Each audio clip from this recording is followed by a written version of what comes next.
Hey everybody, how you guys doing? My name is Brian and you are watching Maraksot's Reviews and How-Tos. Today's video I am going to be taking a look at my very first mechanical keyboard. I've never owned one up until this point and I'm pretty excited about this one because it is, well, you guys know because you read the video title before you started watching this. It's the Corsair Strafe RGB mechanical gaming keyboard with cherry red MX switches. This comes with a couple different types of switches. I think you can get browns and MX browns and MX blues with it, but I went with the MX reds. I personally have never owned any other mechanical keyboards before, so I don't know the difference really between them. I know it has something to do with the actuation pressure, like how much force it takes to press the key. But anyway, today in this video what I'm going to be doing is unboxing this guy, and then we're going to be taking him for a test drive. We're going to see, how he works, how noisy the keys are, and maybe compare it to my old membrane keyboard and stuff like that. And we're most definitely going to be playing around with the RGB settings and just having fun playing around with the different stuff that this thing can do. So if you guys are ready for this video, which I'm sure you are, then let's go.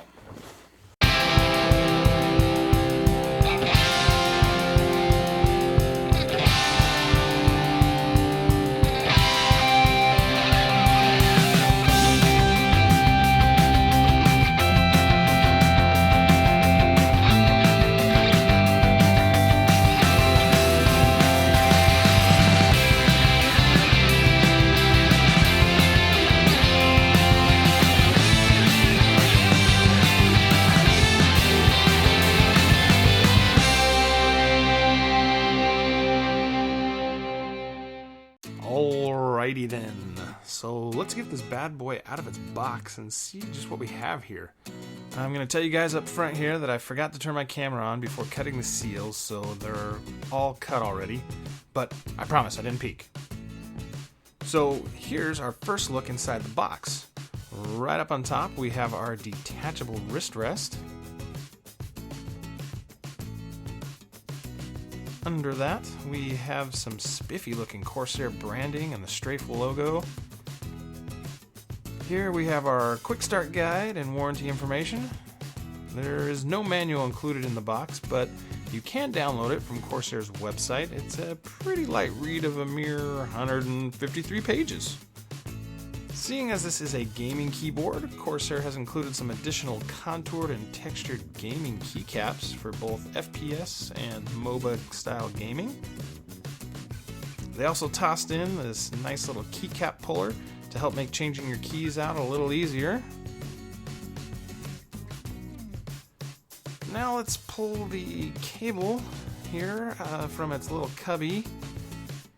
And it has some yellow accents on it that I guess it matches Corsair's branding color scheme, but I think it would have been nice if it were just all black. But on the bright side, thankfully, all of those accents are in places that are going to be hidden from view. There are two USB dongles on the Strafe. One is for the keyboard itself, and the other for the USB pass-through on the back of the keyboard. And now the moment we've been waiting for, it's time to remove that Strafe RGB keyboard itself. Not to tease you guys too much, but I'm going to set this aside real quick for just a second and make sure that's everything that's in the box, and it appears, that's everything. Okay, so back to the keyboard itself. Let's get this bag off of this guy. Compared to my inexpensive Microsoft keyboard, this thing is quite hefty. I'm not sure of its exact weight, but it is significantly heavier than my old keyboard. That being said, I do really like the way that it feels. It definitely has that high-end, high-quality feel to it. Rolling it over to the side, we've got some white accents, which I was not really aware this keyboard had on it, and I don't know exactly how I feel about that. Anyway, on the top edge of the keyboard, next to the cable, we have the USB pass-through that I mentioned a little earlier. Moving to the back of the keyboard, all there really is to see is a pair of flip-down feet to prop your keyboard up a little for people that like their keyboard tilted up just that extra little bit. There are also little rubber pads located in each corner of the keyboard that help it sit ever so nicely on your desktop.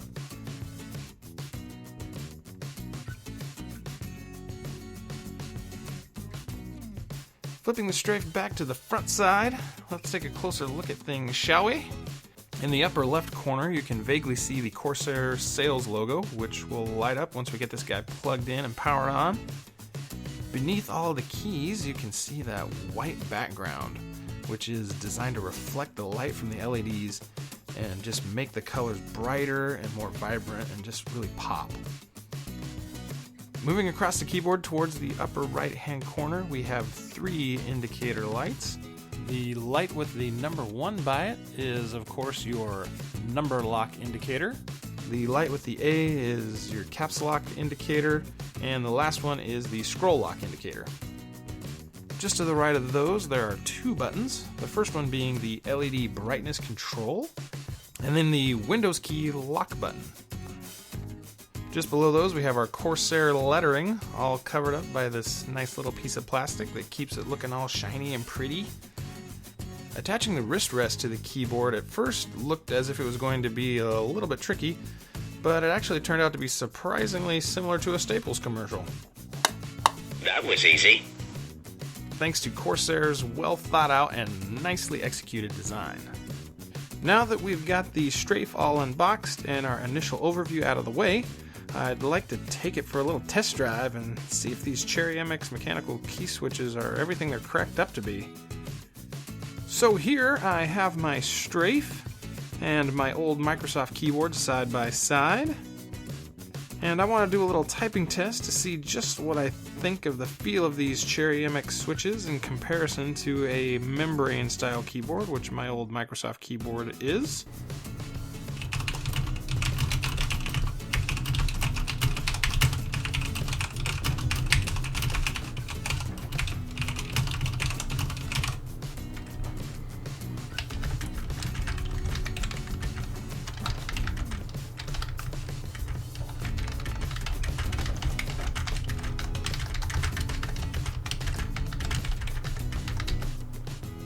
So the biggest difference that I noticed between the Strafe RGB keyboard here and my old trusty Microsoft keyboard, as I'm sure you guys noticed as well, was the sound of the key press, where the Strafe is a bit more clacky sounding when you type on it, and the Microsoft keyboard here is a little more, I don't know, thumpy, clumpy, whatever you want to call it.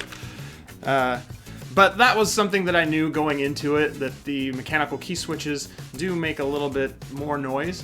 And I think most people that are fans of mechanical keyboards would agree that the kind of clicky clacky when you type on it is one of the more endearing traits of a mechanical keyboard. The next biggest difference that I noticed between these 2 keyboards was the difference in the feel of the key press when you're actually typing on the keys. My membrane keyboard feels like it requires, a little more pressure, and it feels kind of jerky. I don't know quite how to describe it, but it's kind of like it's either all the way up or all the way down. Whereas these Cherry MX red switches on the Strafe have a very smooth action to them. They actually take very, very little pressure to make them move, and then they just have this silky smooth gliding feel to them, which I really, really like. It just feels high quality, which it should with what this thing costs. The last big difference I noticed between the Strafe and my Microsoft keyboard is how the taller keycaps make it much easier for me to feel where my fingers are at on the keyboard. There's just enough of like a little lip, I guess you'd say, from one key to the next that helps me keep my fingers on the keys that I want to be on. The shorter keys on my Microsoft keyboard give the keyboard surface a much smoother feel, which makes it a little more difficult for me to tell where my fingers are at, and also making it much easier for me to accidentally press 2 keys at the same time, or just the wrong key entirely. Now it's time to move on to what I'm sure most of you have been waiting for, and what I feel is the biggest selling point of the Strafe, which is of course that RGB lighting. Thanks to that white background behind all the keys, the colors on this thing just pop. In fact, this is the main reason, other than price, that I chose the Strafe over the K70 and some of the other RGB keyboards that are on the market. In my opinion, the reason you get a lighted keyboard is to be able to see and enjoy the light. And with that white background on this guy reflecting all of the light from those LEDs back at you, the colors just look awesome. Out of the box, my keyboard's default lighting was red and white, highlighting W, A, S, and D, which are the keys I'm sure all PC gamers are very familiar with. Now, there are some people out there that may be happy to just stick with this default mode, but I think the vast majority of people looking into getting an RGB keyboard is because we want to be able to change the lighting and customize it to match our setups, or our moods, or just because we want to say, "Guys, look, a rainbow!"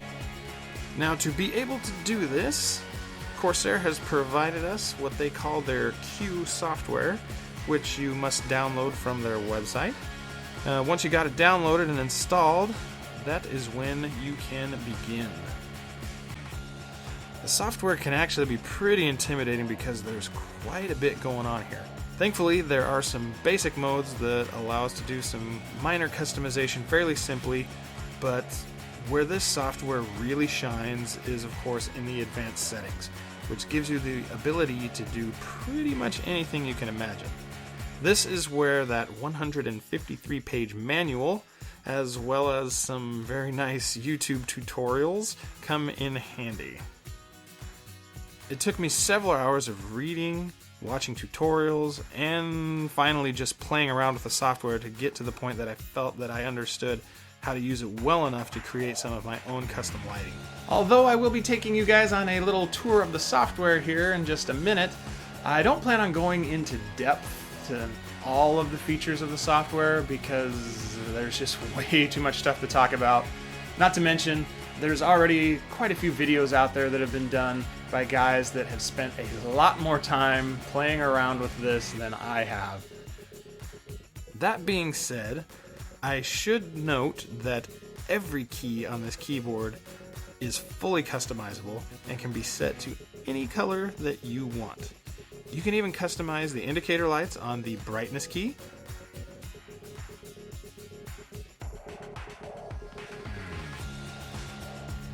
as well as the Windows lock.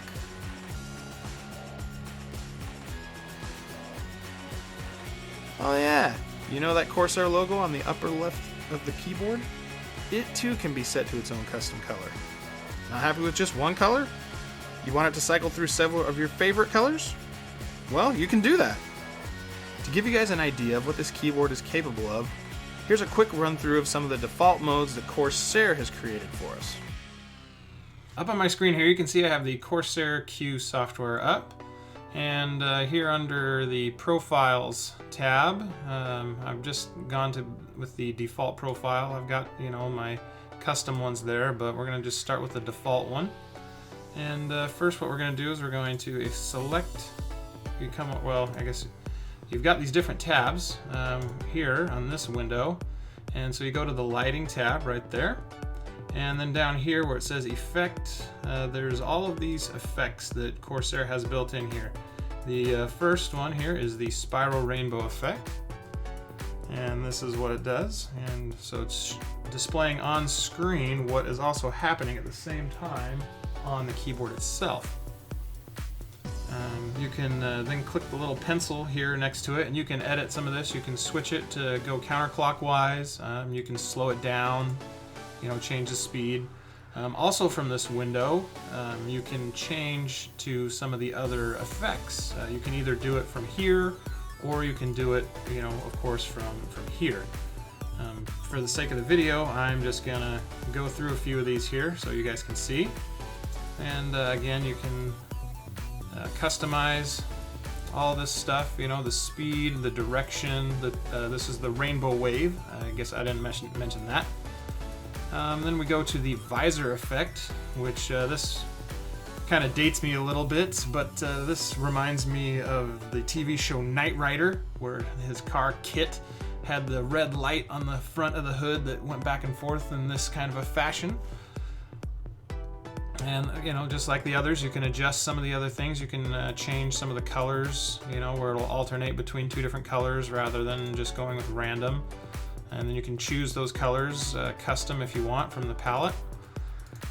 Let's go with rain. Rain's one of those ones I think is kind of a cool looking effect. You know, if you're into the Matrix, you know, you could do this with green lights. You know, if we go down here, we can change them so they're all green instead of red and blue. There we go. And there's our Matrix effect. Then we can go to color shift. This just kind of randomly cycles through the colors, or maybe it goes in order, a programmed order. I'm not totally sure. But once again, you can change, you can select, you know, the different things here. Then we have the color pulse, which, you know, kind of pulses, and then boom, here comes your next one. So, then we have the color wave. So you just have one color at a time that comes waving across the keyboard. It's a little different than the rainbow wave, where it kind of fades through different rainbow colors, which I think the rainbow wave looks a little bit cooler. And then we get down here into the type lighting, where we got per key. So right now we've got it set for the green. So whenever we, whoop, what did I, oh, okay, I know what happened. I think it shifted our, I hit a key. And anyway, let's go back to the type lighting. So here we go. We'll hit these. So the key lights up when you type it, and it stays lit for a period of time. Get back to, and then you can, you know, change the duration, short, medium, long. And you can go with random, which is kind of fun because then it gives you a random color for every key you hit. And let's see, let's get back to, let's see, and then we've got our ripple type lighting, where every key you push, it sends out a ripple of color. And of course, again, you can change the colors to what you want, and the speed, where, you know, the ripple will go out faster and whatnot. And then you have your playback visualizer, and I don't have that. I need a microphone or a headset. It says activate the VOID visualizer, connect either a USB RGB or wood wireless RGB headset, which I do not have, so I can't really mess with that. And then finally we have the microphone visualizer, which we need the same thing, which I don't have. So anyway, there's the default stuff that's built in. Alright, now that we've shown you guys the default stuff, I'd like to share with you a few of the profiles that I have created here. We'll go in here, we'll go to my lighting tab. I've got, you know, a list of a few different ones that I've made. Some of these are on my profile here, like the rainbow spiral, the rainbow wave. That's, you know, the default ones. But when we go up here to these ones that I've got, I better open up a word processor here so that it doesn't freak things out. But anyway, on this one, I just have the reactive key typing.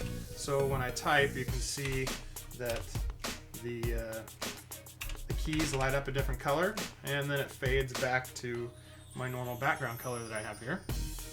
And one thing I've done that you can do is you can assign a key on the keyboard to cycle through your different modes. And I've chosen to use the tilde key.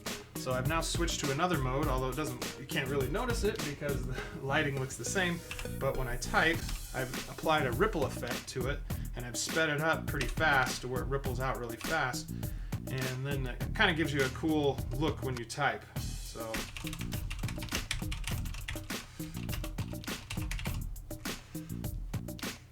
alright, and then I created this one that, as some of you guys may know, I'm a fan of the Seattle Seahawks, and so I decided I'd do a little Seahawk themed layout, and I've applied the same ripple here to that one as well as I did on the last one. So when I type, then I get that ripple effect going on.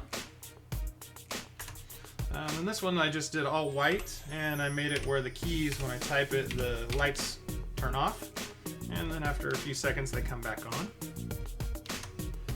This is, you know, just your my kind of imitation of the default one when you first, the default mode when you first plug your keyboard in. But I've of course changed it up a little bit by throwing in that where the type lighting, where the key stays lit with the white after I type it, and also have that ripple, that really fast ripple built in. See, next, this is another one that I made, and this one's, I think, one of my favorite ones because I took the ripple, and instead of doing a single color in the ripple, I was able to put in a custom ripple where it actually goes through the rainbow effect. So when I type, it ripples out in a rainbow. If you guys can, hopefully the camera's picking that up and you can see it. And I'm gonna do a little typing here so you guys can check it out.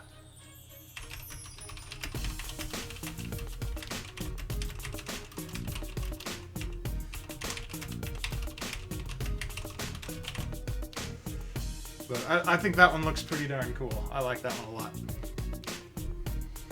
After that, I think it's just the default modes that I've got here. And then I have this one where, you know, it's all the lights are off except for when you type, then the key lights up. But anyway, that is really just to give you guys an idea of what this thing is capable of. I mean, the possibilities are really endless. You're only limited by your own imagination on what you can do with the different lighting modes and stuff on this keyboard once you get into using the advanced modes. So yeah, hope you guys dig that. Okay, so far I've spent quite a bit of time talking about the lighting on this keyboard, and rightfully so, because the RGB lighting on this thing is very, very cool, and one of my main reasons for choosing this keyboard over some of the other options currently on the market. But the per key customization doesn't end with the lighting. You can program any key on the keyboard to perform the function of any other key. And let's not forget that the Strafe is being marketed as a gaming keyboard, so yes, it also has the ability to program macros to any key of your choosing to help you boost your actions per minute and give you that little bit of a competitive edge in your favorite games. Programming a macro to a particular key is very similar to the process of customizing the lighting of a single key, and I'll show you real quick here kind of how you do that. What you want to do is, you want to be in your profile, whatever that profile is that you've created for yourself, and then we're going to go to the Assignments tab right here where it says Assignments. This is where we're going to assign our macro to our particular key. But obviously, before we can assign the macro, we have to create one. So we're going to go here to Actions, and this shows ones that I've already created, and we might as well just go into we'll start new. So you'll come up here, because when you first do this, obviously this list is going to be empty. You're not going to have any there, and so you're going to hit New, and then you can name your macro. So for whatever game you might be playing, my macros that I have set up are for StarCraft 2, because that's the game that I play that I feel I need, or I benefit the most from those macros. And so I think basically that's what I'm going to do, is create another StarCraft 2 macro. So we'll just call this StarCraft 2. Okay. And then what we want to do is we're going to come down here and see where this says record. Once we click that, it will begin recording whatever we press. Now, I don't know how many of you know much about StarCraft 2, but what I like to do is I play as Zerg a lot, and I like to assign my hatcheries to the number 1 key on my keyboard. And so what I do is, when I want to create, let's say, a Zergling, I have to hit 1 to go to my hatchery, then I have to hit S to select the larva, and then I have to hit Z to build a Zergling. So right there, that is my macro. and I can hit stop. And as you can see here, it shows all the steps. It says press key 1, and then it says pause execution for 145 milliseconds. Release key 1, pause for 3,299 milliseconds. Well, now what we can do is we can go here and we can clear the delays. You could say, okay, so now it's going to go boom, boom, boom, and it's going to execute all 3 of those when we press a particular key. And what we have to do now is assign that to a particular key.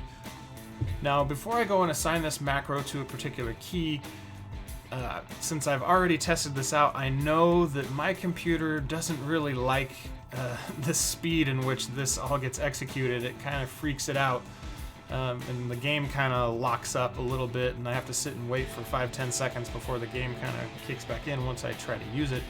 But I found that if I put a pause in between, or a delay I should say, so I can insert a delay here, and I'm going to insert it below. After I press the macro presses 1, I'm going to put in I found if I do a 5 millisecond delay, then things work much, much better for me. So I'm going to go here, and we're going to go with a 5 millisecond delay there. So there we go. So now all I have to do is we're going to click OK. And so here's our StarCraft 2. We're going to go back to our profiles, go to the assignment tab right here. And then the way I like to do it is I like to use the Z key for it. So then what I'm going to do is, actually I want to pop up my actions list, and I want to grab that StarCraft 2 right here, and we will drag it over to the Z key right there.